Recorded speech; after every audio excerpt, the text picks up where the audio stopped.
How you doing, guys? We are two members of the Fiend Club. What's up? And we're just horror movie fans, and this may look like crap. This is not professional at all, but we're just two huge fans of horror movies, and we want to highlight some of the more underground horror movies that you may have not seen and just kind of review them. So today we're doing not really an underground horror movie, but it's been very popular in media, but it's called Halloween 2018. Yeah. Take it away, man. So basically this movie is... It's equal to the original Halloween from 1978. It's ignoring Halloween 2 through Rob Zombie's Halloween. So basically, if you want to watch this one, you haven't seen any of them, so just watch Halloween from 1978. This movie's been in production for about a year or two, and I think the second Rob Zombie movie came out a while ago, so this is the first time we've seen Michael Myers in a while, and Halloween Resurrection was even longer ago, so this is the first time we've seen the continuation from the original story. So building off that, the actors in it, Jamie Lee Curtis is back. She was in the first one, obviously.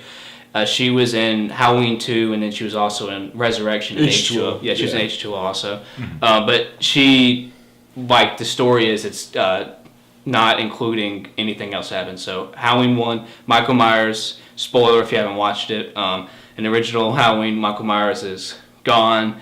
They don't know where he's at, and this one picks off after that. Basically, the plot of this movie is that Michael Myers has been, what was it? He was like in an insane asylum or something.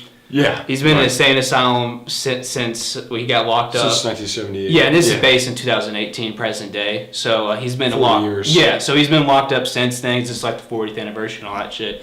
So he's been locked away, and then he escapes like in other movies, and then it's all about him going after the kids in the neighborhood. And Jamie Lee Curtis plays Laurie Strode again, and she's kind of off on her own, has her house by herself, and she's just traumatized by everything.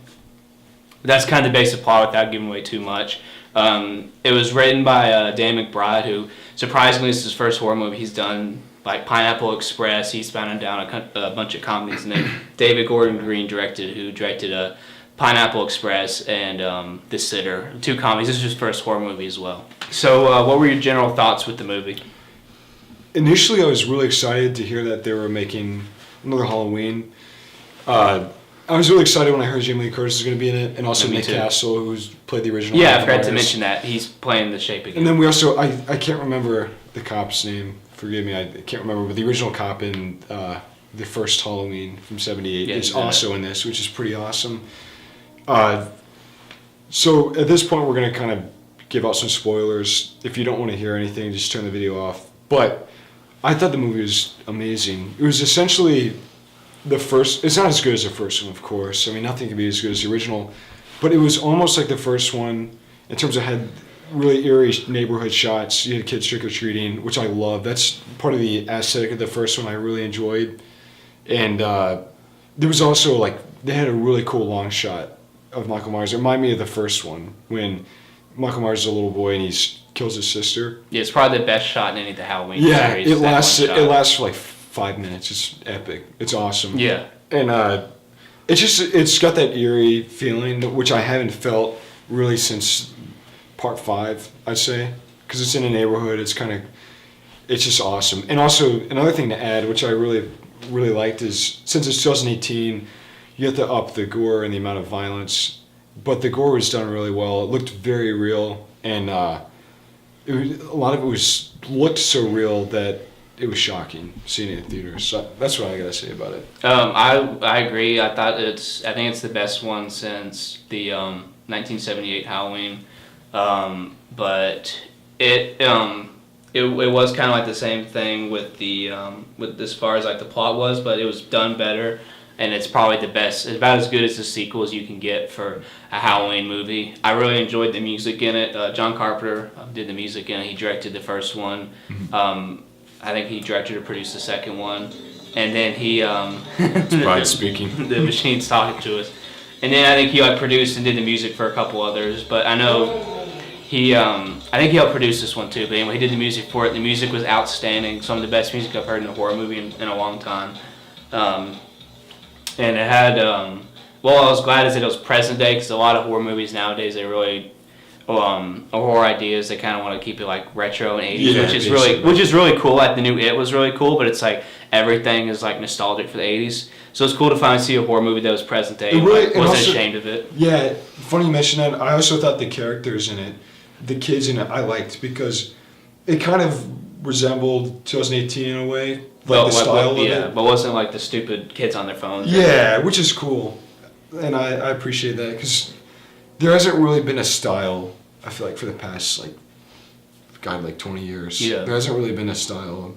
So it was kind of cool to see that there is a style coming around. So that was kind of cool. It demonstrated that in the movie. Yeah, and they didn't like spend the whole time like on their phones. There were phones in it, but it showed that you can make a modern movie. You don't have to oversaturate with phones and like the modern pop culture. Yeah, it just make a movie that's based in present day. There's technology, yes, and that's why we're so attracted to the old movies because there wasn't. Yeah, it kind of takes away from it. But yeah, and another thing what I liked about the movies, there was a ton of reference to the other movies. So if you're a big fan of the series, like there's a part, and if anyone's seen Halloween 3, that's about the masks that kill people basically, and they had the 2 masks from that movie in a scene in the new one, and then they also had a bunch of other references. I don't know if this is necessarily a reference, but there was a kill scene in a bathroom that was very similar to Rob Zombie's first Halloween movie. And I think where he drops the teeth. Yeah, that was similar to Rob Zombie's.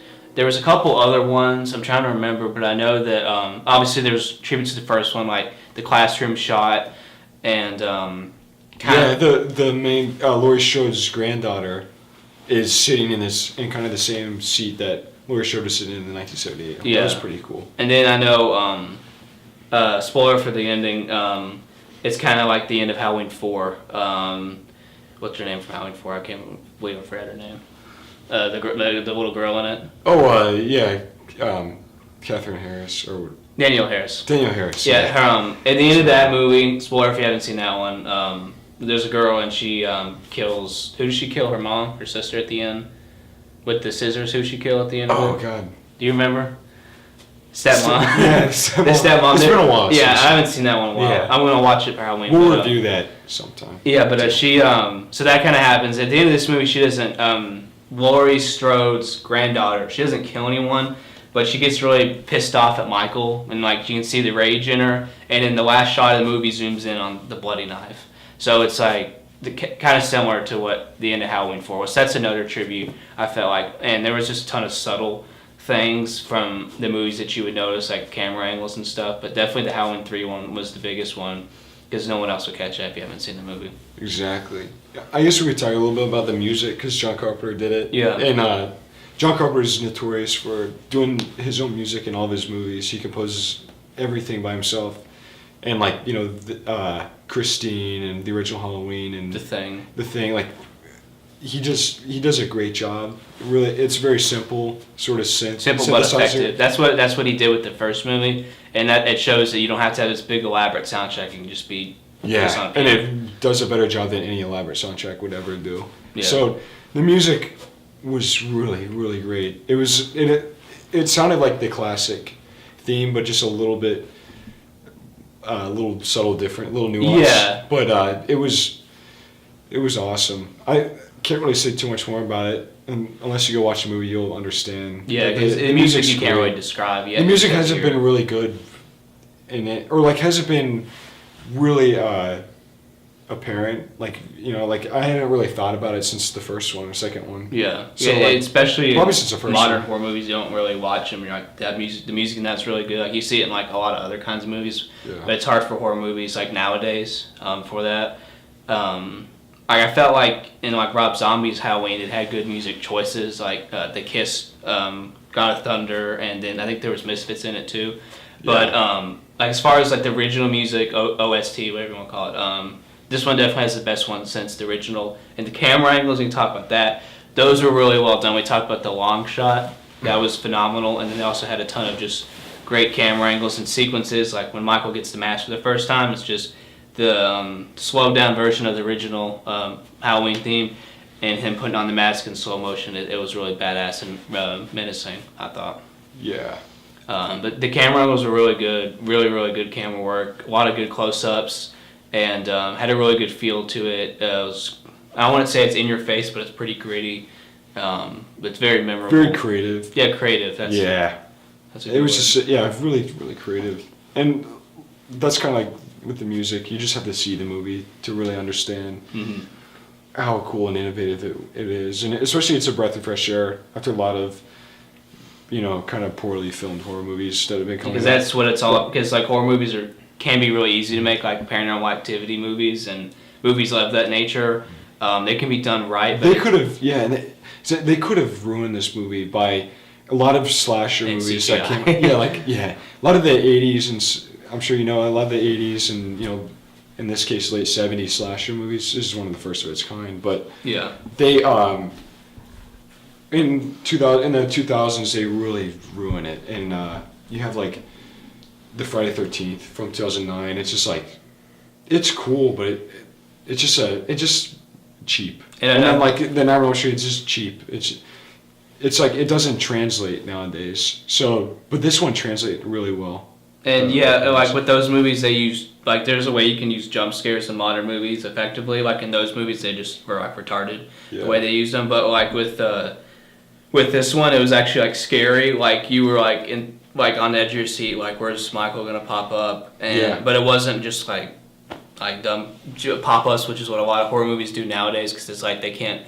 be scary any other way, so we're just gonna turn up the bass really fucking loud, so it'll just scare the shit out of you for no reason. But that's what I really liked about this one is when they use it, it was for a reason. I can't remember who said it. Might have been Wes Craven, but someone like that said something that if you're gonna use jump scares, they need to like be effective and complement the movie. They like fit the scene, or is it just there to get the 13-year-old girl next to you to scream?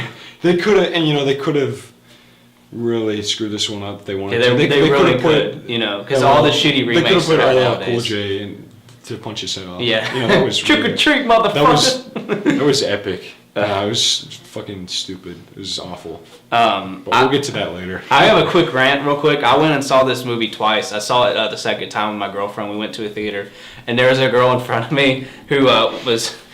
So if you go and see these movies, like, educate yourselves a little bit. If it's like a movie by itself, say like if you saw like Conjuring 1 or like fucking Paranormal Activity 1 or something like that, you don't need to educate yourself. There's no sequels, there's no prequels, whatever the fuck. If you're gonna go see Halloween, this is the 11th movie in the goddamn series. Please educate yourself and watch one of them. The girl in front of me pulled out her phone, typed in Nightmare on Elm Street, asked her friend next to her, and then types in Michael Myers. Puts it on Snapchat that she's watching it because she didn't know what the fucking movie was. So the difference between, Freddy Krueger and. So please educate yourself if you're gonna go watch these movies. I mean, like we're young. I was born in 1996. He's born in 97. Yeah.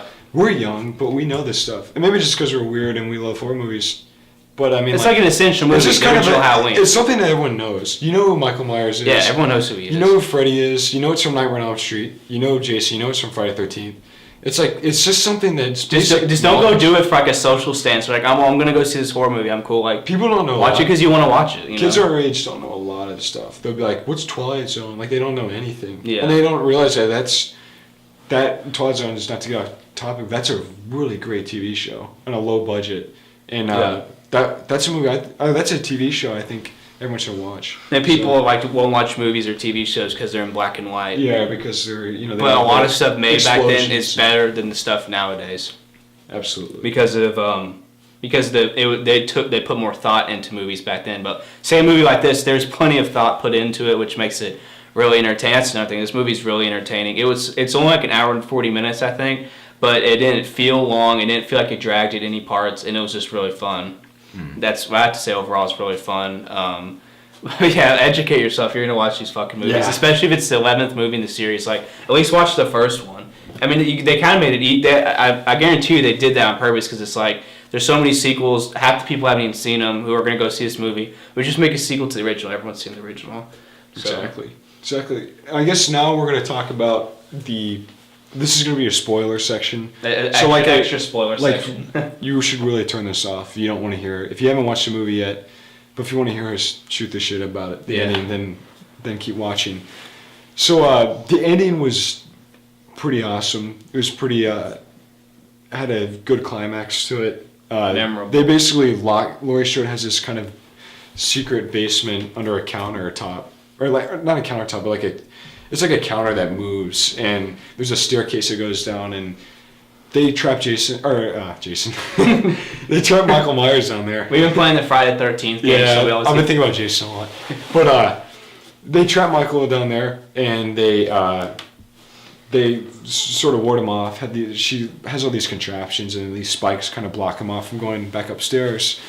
And then they turn all the gas in the house. They blow the house kind up. of like Halloween 2. That was another reference. Yeah. Because at the end of Halloween 2, spoiler, he blows up. Yeah. Kinda. So they burn him to death. But the thing I noticed, and I know you noticed too, but like in the end when it shows a shot in the burning basement, they left the house. I think they left the house. I could be wrong. But he's in the shot. He's not even in it. You don't even see his body. Yeah, anywhere. they do that. So it's kind of foreshadowing that there's going to be a sequel. I'm pretty sure there's going to be a sequel. Either that or they're going to do something with her. But yeah. I think I watched an interview with Dan McBride. He wrote the screenplay. He said that when they wrote this movie, they didn't want to write it for a sequel, but they didn't because they didn't want to categorize themselves, but they didn't want to shut anything else off. I heard someone said something that they already signed a film deal for 3 movies, but this movie's doing really fucking good. Yeah, so I know they're going to make more. Usually we're pretty opposed to Hollywood blowing up, taking old movies and all right, let's remake them 50 times, like the new Evil Dead and just taking old movies that are already great by itself. You don't have to remake them and not using your fucking brain and writing your own stuff and just to be all right, I'm going to use stuff from the 80s, 70s. It's that stuff was awesome, but just leave it alone. And but this movie sort of tells the rest of the story of Michael. And a different take. Yeah, it fits really well with the 78 one. So with the post-traumatic thing, that was a different idea. Instead of just Michael's coming back, he's going to kill everyone. That's how every one of the sequels kind of is, which a lot of them are really good, but I'm just saying that's just kind of similar plot. I think there's hope if they did make a sequel for this one. If they have the same team and there's... Yeah, because you know what? It also gets the younger generation, younger than us, into it. Because a lot of people just have it, surprisingly, because people think, Michael Myers is in Nightmare on Elm Street, obviously. Yeah. A lot of people don't even know about these movies. So it's good in a way that when the new Halloween comes out, people are like, all right, I'm going to go watch the first one. I'm going to watch the second one and the fourth and fifth and even the sixth one. So it's pretty cool. I'm glad. I hope they don't mess it up too much. I don't think they will because they did a good job with this one. Yeah. Then I guess with the what would you say about the movie that you didn't like? I didn't like the one character. Spoiler: the one character who was the new Dr. Loomis. I didn't like. Batman. I didn't like. I didn't necessarily like that he was the new Loomis, but I thought it was predictable in that he killed. I didn't like that he killed the cop. I thought Michael should have killed the cop from the original movie, and I didn't like that he.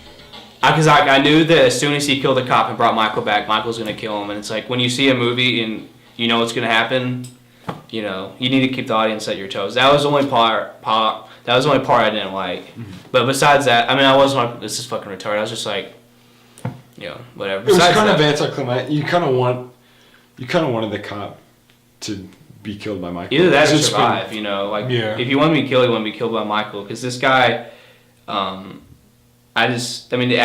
was fine acting and shit, but I don't know. I didn't like his character that much. Not that he was trying to duplicate Dr. Loomis, because he really wasn't. Because no one can do that performance. But I just felt like I just didn't like that. That it was anticlimactic, like he said. But besides that, I don't have any problems. Anything else? Other than it kind of being the same shit, but it was just done so good, I didn't really care. I'll tell you, when I saw the trailer, I saw Laurie Strode with guns and trying to train and stuff. I was like, oh shit, this is gonna be kind of goofy. Yeah. But when you watch it, it's not like that at all. So it was pretty awesome. I guess we could tie into the last thing we'll talk about today is just the deaths. And the deaths were, like I mentioned earlier, they were really, really realistic and just messed up. So I'll list off a couple of my favorite deaths. There's one where Michael, it's a long shot, and he goes behind this lady and stabs her through the neck with a knife, and you can see the knife go right through her neck. Really cool. I don't know if it was CG or practical. I couldn't really tell, and that's how I think it was CG. I watched it twice. Oh, really? But it was so fast. It looked good though. It did, and I'm not a fan of CG, but it looked really good. Yeah, when you're doing it really quick. So. And then they did I'm pretty sure this is practical, but the doctor that replaced Dr. Loomis, when Michael stomped his head and like. I think it was like a watermelon. Yeah, it was awesome. His brains were pouring out, and like it was a little over the top, but it was like Yeah. I mean, I thought it was cool. Yeah. It wasn't too. It shocked me when I saw it, but I mean, it's Halloween, and I think it's definitely most gory Halloween out of all of them. Yeah, I mean, like with the new age, you can get away with more. Like with the Friday 13th movies, everyone always watches them. Like the deaths suck. Well, they had really good deaths, but the MPAA made them take out fucking everything. And they, yeah, like we'll talk about that another day. Jason Takes Manhattan. Yeah, yeah. But that's just how they were back in the day. So everyone's always like, you know, that's why these are so good, because it's like they had the ideas and they could actually execute them the way they wanted to with the deaths. Yeah. But they're memorable too. Like I would, some of them are the best ones out of all of them. Like the whole series. Yeah, the head stomp was great. I'm trying to think of the other one. The one. The bathroom. The bathroom one was badass. The girl, this reporter, she's in the bathroom by herself. It's kind of decrepit, creepy. It's like a gas station. Yeah, like a nasty, disgusting ass bathroom that you go in like when you're traveling or whatever. Yeah. And so she's in there, doing her business, and Michael comes in and then is like trying to get in and try to, I guess, attack her, and then her boyfriend comes in, or husband or whatever, he comes in, or maybe they just work together. I don't know, maybe both.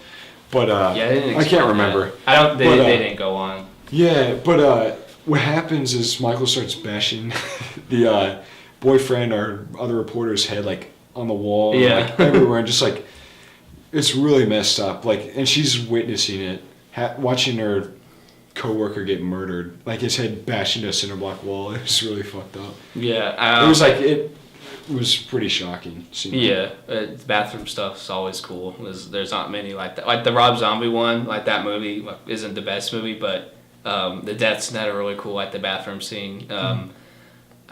And they pay tribute. I can't remember that guy's name, but he's in all of his movies, and I love him. The guy who's taking his shit. It's off topic, but I'm just saying like that. Like it was definitely a tribute because it was in the bathroom.